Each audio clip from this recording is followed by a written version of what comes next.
Hi everyone and welcome to the Porsche 911 GT3 World Premiere. My name is Sarah Elzer and I'm super excited to host that live stream for you, and I'm very happy that you're joining us here digitally. I know you're all waiting for that moment, the moment of revelation. But before we show you the new member of the GT family, we'll present you the most important facts about it. And since we've got some international journalists watching our live stream, we'll answer some of their questions in a short Q&A session. I can promise though, your patience will be worth it. It's not a secret that Porsche sport cars are strongly related to numbers, and I want to highlight just one of them today, specifically number 7. And this is also a very magical number in our everyday's life. I mean, think about it. 7 days a week, 7 continents, 7 colors of the rainbow, James Bond, the 7 world wonders, and I'm pretty sure we can add one more to that list today. And before the guy in the back is getting more nervous about my, let's say, very pathetic speech right now, I leave it at that and I instead extend a very warm welcome to Frank Walliser, Vice President, Model Lines 911 and 718. Hi, Sarah. Hi. I couldn't see your face, but I hope I didn't put too much pressure on you. Oh, a little bit. A little bit. It's yes, okay. This is the motorsport attitude. And since we're talking about motorsports, Frank, we all know you in your previous function as motorsport boss of Porsche. So the expectations for the street cars are extremely high now, or let's say even higher. They were, of course, pretty high anyway. So do you think you can fulfill them with the new Porsche GT3? You're right, it's always high pressure to really improve, and expectations are rising. And we are also in a constant race and between street car homologation and putting in as much racing technology as possible. And I think we did a big step on the car, a huge effort, maybe the highest effort we put ever in such a car. So I'm sure, yeah, we will fulfill. Yeah, let's see if you really can keep that promise later, but let's talk a little bit more about the technology, because that is something we can't see at first glance. What do you say? How much does it help to have all this motorsport expertise with the street cars, for example, like the GT3? For me, that's always two sides. One is for sure, it's the technology, everything we learned about high-revving engines, about normally aspirated engines, about suspension, especially aerodynamics. I think we did a really big step on the aero side for the new GT3, but it's also spirit. The spirit of engineering this car to make the baby happen, to make it live, to bring all in a GT3 needs. And there's a small core team, they work close together day by day, they can trust each other, and that makes a very, very essential part of the GT3. I think you already delivered a quote for the journalists to bring that baby to life. I love that one. But since the people are thinking, maybe sometimes they're thinking right now, what is she talking about that with the number 7? What is that all about? And for those who are still wondering, we're presenting you today the 7th generation of the GT3. So from the 7th generation back to the very first one in 1999. You see, I didn't exaggerate with the number thing at Porsche. 1999. If I did my research right, they were sold out after just 2 months, and Porsche had to produce more. So an icon since day one. What do you think, Frank? What is the reason? Why is the GT3 still an icon today? I think the GT3 developed over the years more and more to be the 911, the variant that it's the most exciting, and for me very important, it carries everything of the DNA of a 911, but also of the Porsche brand in a single car. If you want to explain Porsche or the 911, what is very, very closely linked to it, I always say, go out for a drive, take the car an hour on the racetrack, or go in the countryside, and you will come back and you understand everything about Porsche. It's all built in. It's the essence of Porsche in a single car. That made the GT3 over the years so special, and I think what we're gonna present now is still the same. Yeah, and while this car already has made history, we write a new chapter of a whole new story today, and I think that's the perfect moment to meet the new one. And who could present it better than the father of the new GT3. Ladies and gentlemen, Mr. Andreas Andi Preuninger and the new Porsche 911 GT3.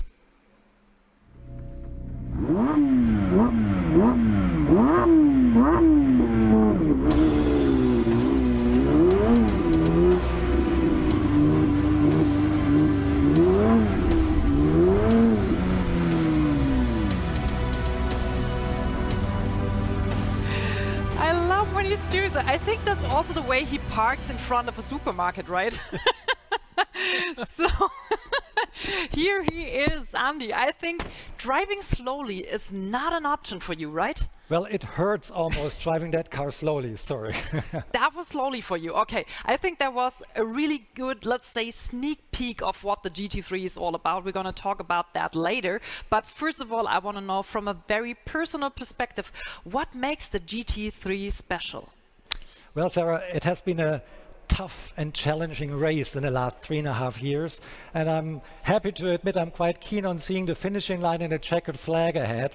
This was the biggest, most complex and most demanding GT project so far. But what a machine. The results shows it. It was well worth the effort. This is the most extreme, most exciting GT3 that we have ever developed. And for that reason, it's a very special car for me and my team. Yeah, and you said it already, this isn't just a car anymore. I think it's really a driving machine. But I have one question. Did you two race beforehand and a winner got to drive the car on the stage? Or no. So, but yeah, it would be a good idea for the next time. Next time.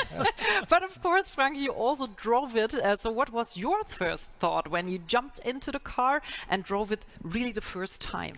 Well, that's always a very special moment if you get if you have a new variant, if you have a new GT3. And the engineering guys, normally they say, no, it's too early, but then you have to beg and ask them, can I drive? And this first impression of a car, to get the feedback, if it's really a GT3, could we carry over all the DNA that we wanted, that are necessary for a GT car, also to a new platform? What is not so easy, looking at the boundaries of homologation and everything. And but I had two thoughts when I finished the drive. One was, well, it happened. Everything is there, what we need for such a car. Very relaxed on that side. On the other hand, I say, well, that's still a hell of work to do until it's finished. And he did a hell of work, and he finished it in a very, I think, awesome way. So thanks for now, Frank. We'll see you later in the Q&A session. And for those with an already higher pulse during that short presentation of the car, I think we can make your heartbeat even faster. Winding road and racetrack. That's where a GT3 really feels at home. So let's have a look at the new Porsche 911 GT3 in action.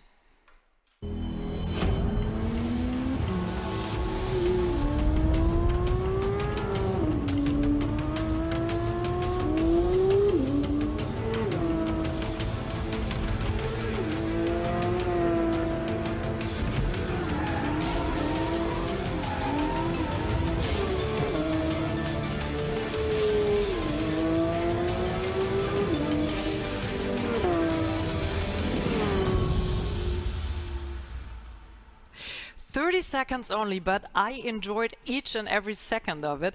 Andy, since we're talking here about high-performance sport cars, I mean, the people want to know what's under the hood. Well, under the hood depends what luggage you're carrying, because we're referring to this part of the car as the hood. Is the thanks front. for that. You want to know about the engine, right? What's beneath the rear wing? So, and I can tell you, it's a motorsport engine from the first degree. It's the same engine we use in the Cup car. It's 4-liter displacement, flat six, high-revving, a fire-breathing, normally aspirated engine with all the tech from a race car engine, like individual throttle bodies, dry sump lubrication, titanium parts in the engine, a lightweight exhaust. This is, for me, the most emotional engine that's on the market anywhere today. It's so much fun. But it's not all that defines a GT3. It's a lot engine, but it's the rest also. And on that car, we have a complete new suspension, a double wishbone front axle for the first time. That's a revolutionary evolution, I would say. Bigger wheels, bigger brakes, wider rims, and that all on the 992 platform, and it's a little bit bigger, a little bit more competent, and it needed some lightweight trickery to keep the weight down, and that is dispersed all over the car. So all boxes ticked. So did I miss the part where you said how much horsepower this car has? No, This car has 510 horsepower, and that's a lot for a 1435 kilo car, and that's exactly the sweet spot we're aiming at for having a driver's car and the perfect track tool for the weekend. And speaking of another very favorite topic of you, I mean, you're well known for putting your cars, let's say, on a diet. So how much did you train off at this one? Well, that brings us back to the hood. Finally. It's made of carbon fiber, and we save some kilos here. And underneath hidden is a super lightweight battery that brings the weight down even more. The rims are lighter than before. If you look at the glass throughout the car, there's super light, very thin glass. So we save about 5 kilos in comparison to the predecessor just on the glass. And if you're a freak for carbon fiber, you get a roof in carbon fiber as well. Puts down the car's weight another kilo, and the rear wing and the whole section on the rear is painted, but underneath, even where you can see the cross members, carbon fiber as well. Additionally, around the engine we found another 5 kilos, and it goes on and on and on. The end result is this car is about the same weight as the predecessor, but incorporating a lot more technology. But you just talked about all the exterior components. So what is about the interior? Did you also tweak something here to reduce We don't weight? stop at the interior. If you look closely, you'll find complete new ways of setting up the carpet in the car. It's complete new lightweight carpet. In comparison to the predecessor, it's about 3 or 4 kilos less, and that's quite substantial. We changed the seats a little bit more edgy, give a little bit more support to the shoulders. And look at that microfiber cloth here. It's a dual layer with this blue shining through. It's perforated. It looks very sophisticated with the stitching. We like it a lot because it mirrors the exterior so well.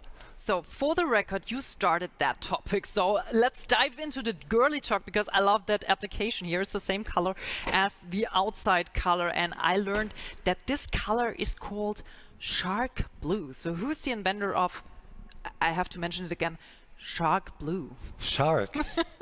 I mean, the inventor of names is always our marketing department, and they were spot on with shark blue, I think, because shark, what a beautiful, powerful and elegant creature. I think it fits very well to the character of the GT3. But the color itself, I have to confess, I could contribute, and there's a little anecdote connected to that, because when I was on holiday, which is rarely, I was lying at the beach in August 27 in Sardinia, and this big, beautiful super yacht passed by, a 300 feet, very elegant super yacht, and it had this gleaming blue hull. I was on my feet taking my camera, said, that's exactly the color we need. And the rest is history. Here it is. So this is what you do on your holidays, on your rally holidays. Well. And I think a lot of people out there, including myself, are very happy that this yacht wasn't orange or something like that. But speaking of design, let's go to this, well, I say huge rear wing and to that massive diffuser down there. I think these aren't just design elements. This is a statement straight from the racetrack. This is an absolute statement, but it's a functional statement. On a GT car, like on every Porsche, form follows function, but we think the form should look beautiful as well while it's functioning. And this is the new way of supporting a wing, a rear wing. If you turn around and look at the RSR race car, a swan neck spoiler, a swan neck wing, sorry, it shows perfectly the technology transfer that we live with the GT cars, with the GT race cars and the G street cars. So technology transfers from the track to the road, and this is a perfect example. And what works on a race car and makes it fast, it's good for a street car as well, is it? So it also depends now on the driver, but motorsport feeling is given here.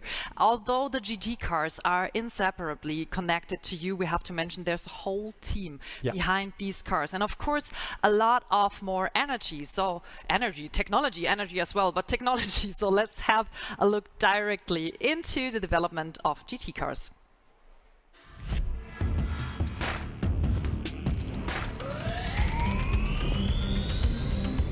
We worked especially on the efficiency. Pre-development saw well over 700 simulations before it was fine-tuned in over 160 hours in the wind tunnel.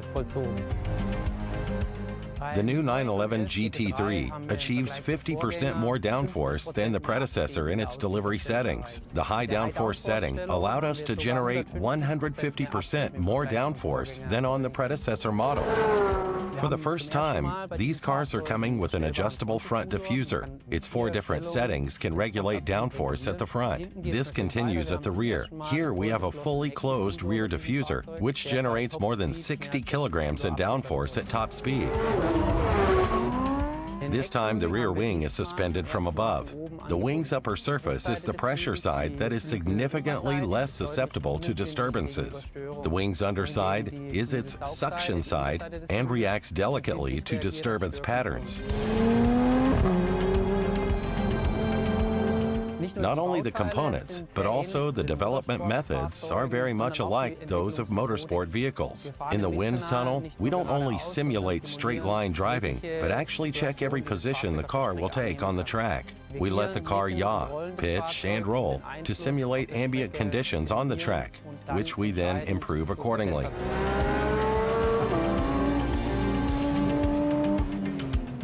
This is a really light car, but brimming with engineering technology.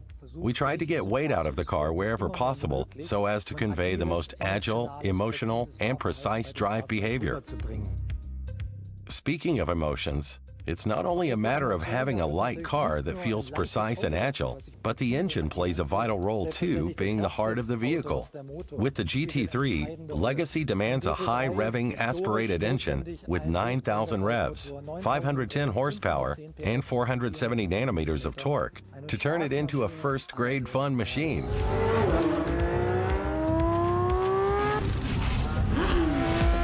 The difference between a Cup engine and a road engine here comes down to just 2 key components: the exhaust system and the engine control unit. The individual throttle butterflies come straight out of racing. Fitted into the street-legal car, they now provide a much better response behavior. Thus, the driver's commands are implemented instantly and more precise, which impressively underlines the very features of the naturally aspirated engine. The challenge of a high-revving engine comes with the masses that need to be accelerated and decelerated time and again. The smaller dimensions of the mass itself, the easier it is to arrange and design it.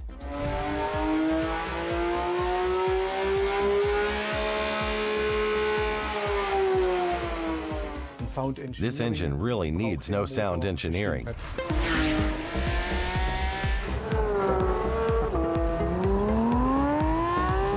The car sounds superbly, especially from the inside. All mechanical sounds are clearly audible, arranged and composed into a beautiful melody.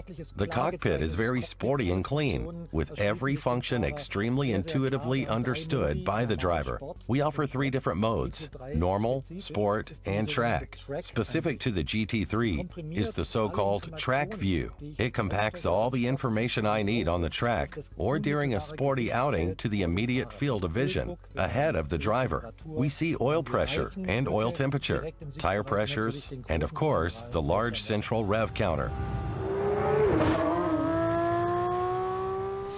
I truly love that track view. I mean, the best thing in my very personal opinion is the shift light.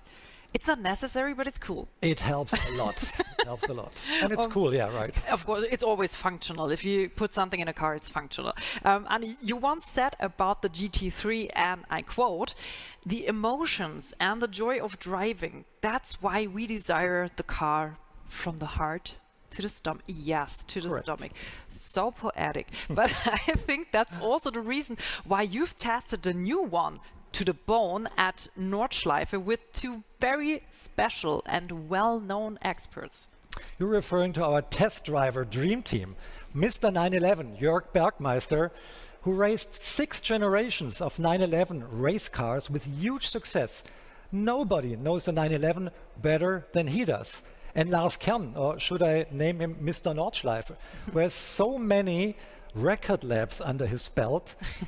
There's nobody around that knows the Nordschleife better as him. And Can you imagine what happens when you give both these guys a key to that car and give them a day off at the Nordschleife? Here's the story.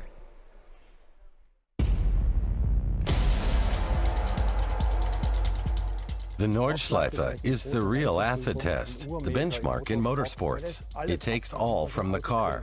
You never stop learning. Up and down, blind sections, slow corners, fast turns. The Nordschleife has it all. It tells you about an absolute best-in-class performance. If you manage it well, you know the car is fit for anywhere. Next to the engineering, it is definitely the spirit you bring to this track. We have a team that is very much rooted in the GT concept, able to come up with ever new ideas out of years of hands-on experience. The car now comes with a double-link traverse axis, an absolute first for a street car. I would say this is an example for real one-to-one technology transfer from motorsports into serial production, which ultimately benefits the customer. Already, the 911 RSR demonstrated to us that this is a significant step for the performance. The same now happened to the GT3 street car. My personal feeling is that lap times are coming from technical departments. All in all, this is a giant step towards a race car. It hardly pitches when you brake, and the transition phases in the corners are very neutral. Significantly more downforce. In the Schwedenkreuz, the minimum speed was 220 kilometers per hour. Simply a perfect package.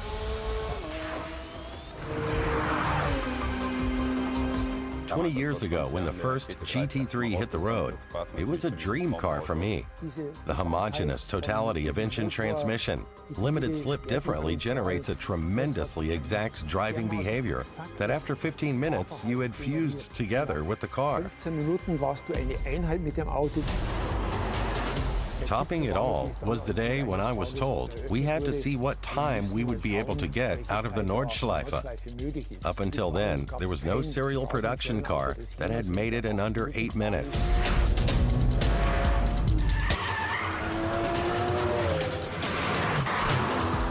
Well, then I drove it in 7 minutes and 56 seconds, which was a fabulous time we never thought possible. Under 8 minutes was an absolute sensation back then.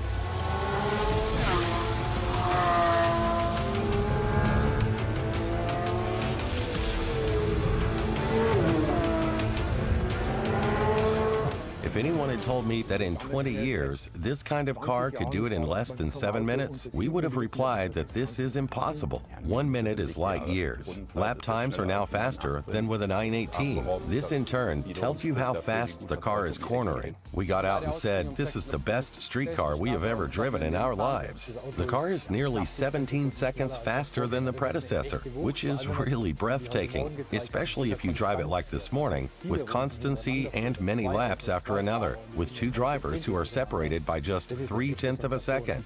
Do this on the Nordschleife and not on any Grand Prix track. That's the drivability of the car. Squeezing out that 1 minute is a tribute to the engineers who really did an outstanding job. Naturally, I respect our young race drivers, but one day I'll get the chance to head out to the Nürburgring to see for myself how that works. That was probably the most diplomatic challenge ever. We're looking forward to it, dear Walter. And I'm very delighted that he's here now, right from the racetrack in our studio, the Mr. 911 and Porsche ambassador, Jörg Bergmeister. Welcome, Jörg. Thank you. First of all, I have to ask, do you accept the challenge of Walter? Anytime. Anytime, yes. So the story goes on. Yeah, great to have you here. Thank you. Really happy that we are finally be capable of showing this beauty to all the fans out there. Really exciting. Yeah, and as I mentioned at the beginning, we have got some journalists in our audience, and now we want to answer some of their questions because there were so many questions, and now we clustered it into the most asked and highly frequently asked questions. So let's dive directly into it. And the first one goes to Andy.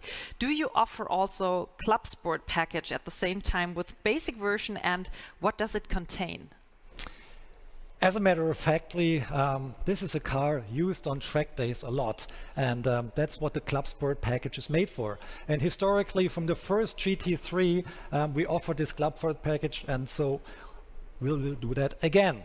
And it consists of a roll cage, a rear part of a roll cage, and some 6-point belt harnesses, everything you know from the historical cars as well. So everything's included in the package. And the good news about that is it's a non-cost option. That was the best part. So that was storytelling. Yeah, good one. Next question goes to Frank. What is the difference between the PDK of the new 911 GT3 and the Carrera models? Well, for the GT3, we decided to keep the 7-speed with the direct ratios and had to adjust it a little bit to the wheel diameter, but we saved weight and thought that fits better to the characteristics of the GT3. Next one goes to Jörg. I love that question. How much fun is it developing and test driving street cars like a GT3 compared to your racing career? Don't say anything wrong. Obviously, as a race car driver, when you get in a street car, you have to lower your expectations. But on that car especially, I was shocked how good it is. It's really the grip level, the way it drives, how the balance is, it's so close to a race car. It's really, really impressive. So I enjoy it, and I think in the future it's only going to get better. And I think I think that's the next challenge here. But I think one component is, of course, the rear wing. So let's talk about that. The rear wing of the new GT3 looks impressive. Could there be an even bit? It's really a question. Could there be an even bigger wing on a 911 anytime in the future, Andy?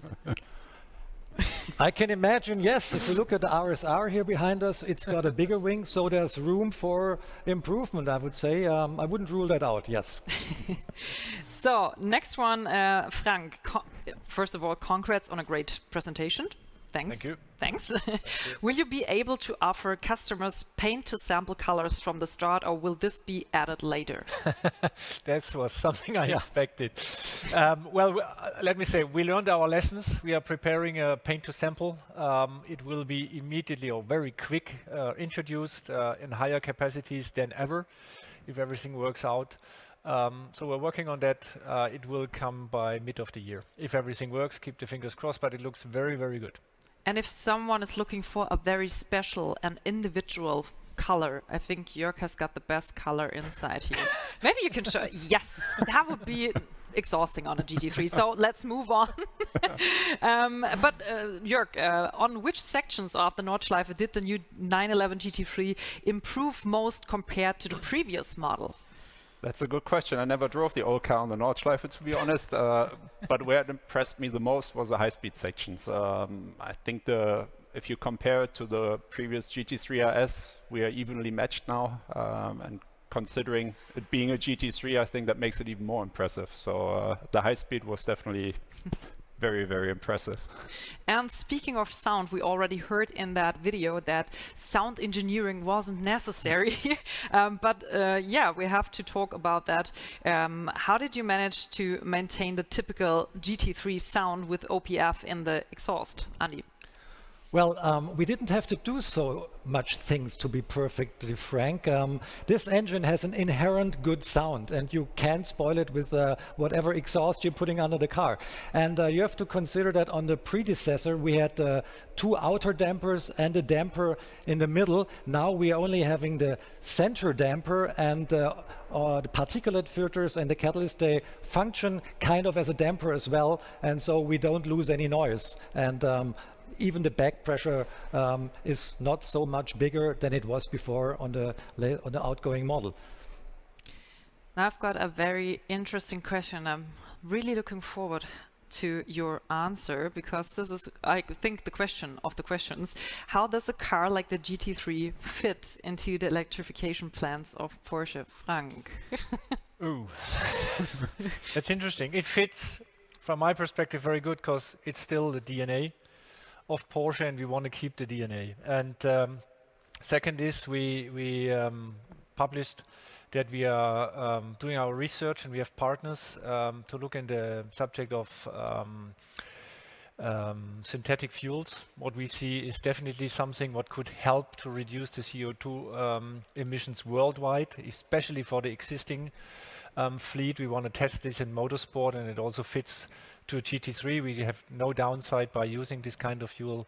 So that shows clearly that we trust in this technology. That was a very diplomatic and good answer. And we move on with another very, very driving question in the audience. And that goes to Anni. Will the new GT3 be available with touring package again? If yes, when? Well, we love the spoiler, but we love the touring package as well. And later that year, we have an idea if there's a touring package, yes. And I think we can confess here, a touring package will come out later that year.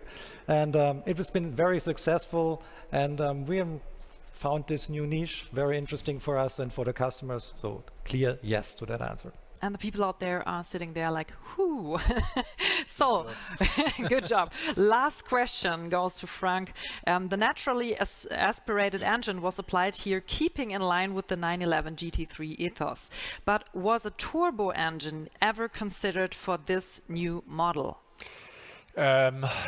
Well, when we started with the concept of these cars, we always said we have to keep the normally aspirated engine as long as we ever could do, whatever it takes, whatever effort. So the second part was done, whatever it takes. So the effort was really huge and was a really difficult development, but we finally managed it. For sure, we talk turbo, but there's always a tricky discussion because we all love this normally. We love the turbos, but we also love the normally aspirated engines. So we'll see on the regulation and the emission side worldwide, because we are doing a world engine that fits from, let me say, South Korea to the US, from Saudi Arabia to Europe. It fulfills all emission regulations worldwide. That's very, very tricky. So we do our best to keep it live as long as we could. So I think we could talk here for hours, but unfortunately we're at the end of our live stream. So I want to say massive thanks to all of you. Thanks for your insight, answers, and of course, thanks for this amazing new high-performance sport car. And of course, thanks to you out there watching our live stream. We're looking forward to welcoming you again at our next world premiere. Until then, keep driving safely, stay healthy, and see you next time.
Whoop.